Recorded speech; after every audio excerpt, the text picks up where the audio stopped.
सीधे काम कर लिए, जुआ खेल लिया, घर वालों को बता नहीं रहे हैं, अब कोई चारा नहीं बचा तो पता चला नौकरी पे लटक गए।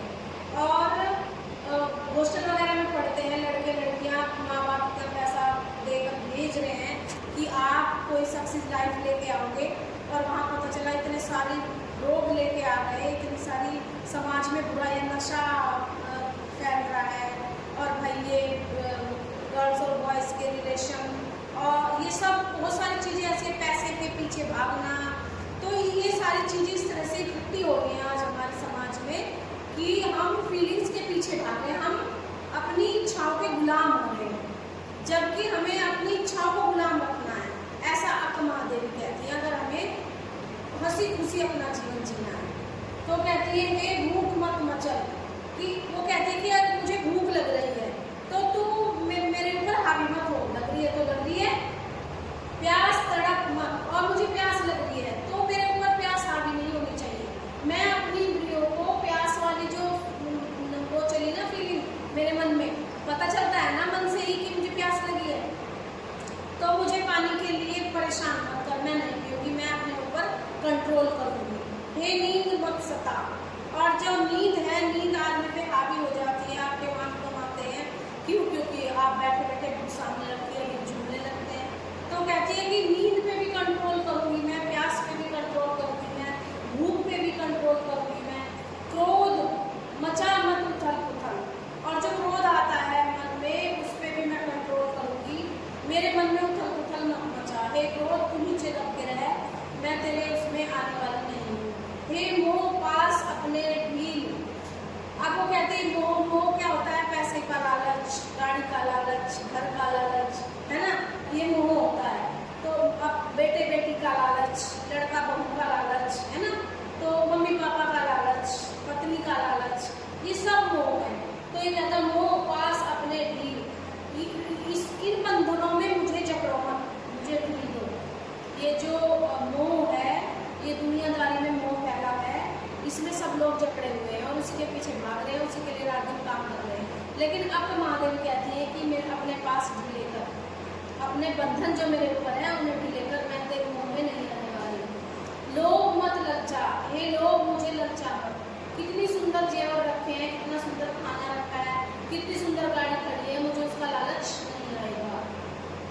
हे मद मत कर मद होश, मद माने नशा, वो घर का भी नशा होता है, पैसे का नशा होता है, लोग घमंड, मद माने घमंड, तो कहते हैं कि हे घमंड मुझे घमंडी मत बना, ईर्ष्या जला मत, और किसी को देखकर जलना, हे ईर्ष्या मुझे जला मत। ओ चराचर मत चूक अवसर, ओ चराचर, चराचर उन्होंने मनुष्य को कहा है, हम पृथ्वी पर खाने पीने के लिए आए हैं ना, तो चराचर माने मनुष्य। ओ चराचर मत चूक अवसर, अवसर को मत चूको, यही अवसर है।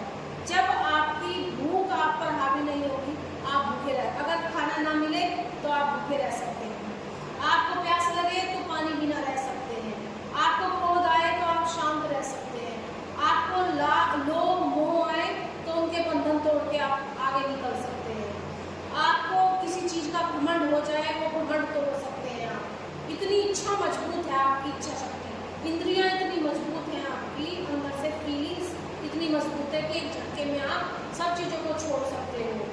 हे चराचर यही अवसर है, इसको चूको मत। जब आपकी फीलिंग्स आपके ऊपर हावी नहीं होगी, आप उनके ऊपर हावी होगे, तब ईश्वर मिलेंगे। आई वो संदेश लेकर चन्न मल्लिकार्जुन का, चन्न मल्लिकार्जुन वहाँ पर शिव को कहते हैं, वहाँ पर मल्लिकार्जुन का बहुत बड़ा मंदिर है शिव जी का। तो वो कहती है मैं ये शिव का संदेश लेकर आई हूँ कि अगर आपको जीना है तो इस तरह से जियो। भूख लगी है तो खाने के लिए इधर उधर दौड़ो मत, उसे बर्दाश्त करो, प्यास लगी है तो उसे बर्दाश्त करो, लोग मोह लालच आपको सताए ना, किसी को देखकर आपको जलन ना हो। अगर जब आपके अंदर ये जो साधु महात्मा संत होते हैं, ये अपनी फीलिंग्स को तो कंट्रोल करते हैं, मैंने अपनी इंद्रियों पे कंट्रोल कर लिया, वो महापुरुष बन गया, और जिसने अपनी इंद्रियों पे कंट्रोल नहीं किया वो पापी अपराधी ही बना। तो वो आप सभी लोगों को, हम सबको संदेश देती हैं अपनी कविता के अनुसार कि अपनी इच्छाओं पर नियंत्रण रखो, अपनी फीलिंग्स पे कंट्रोल रखो, तो आपका समाज में, देश में, विदेश में मान सम्मान आपको मैं एग्जाम्पल बताऊँ, स्वामी विवेकानंद, एक बार उन्होंने देखा कि जो जन्माष्टमी का व्रत था, भोग लगाया भगवान जी को, तो भगवान जी ने तो जरा सा भी नहीं खाया। वो सारी रात जागे कि मैं जब तक भगवान इसे खाएंगे नहीं भोग को, मैं सोऊंगा नहीं। तो वो जागते रहे, सब लोगों ने मना किया सो जाओ, नहीं सोए, तो जागते रहे। तो एक चूहा आया, वो सारा प्रसाद खाने लगा। तभी से उनके मन में दौड़ा कि ये जो पाखंड है और दिखावा है, ये सब बेकार है। और अगर ईश्वर इस तरह से मिट्टी में आते तो भोजन खाते और इससे चूहे को भगाते।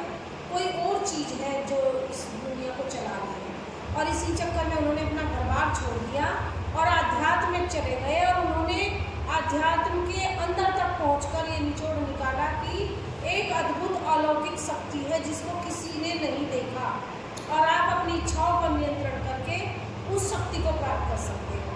और वही ये कन्नड़ की जो कवियत्री है वो ये कह रही है आपको महादेवी कि अपनी इच्छाओं पर कंट्रोल करो और महापुरुष बनो। ये इस पाठ का संदेश है।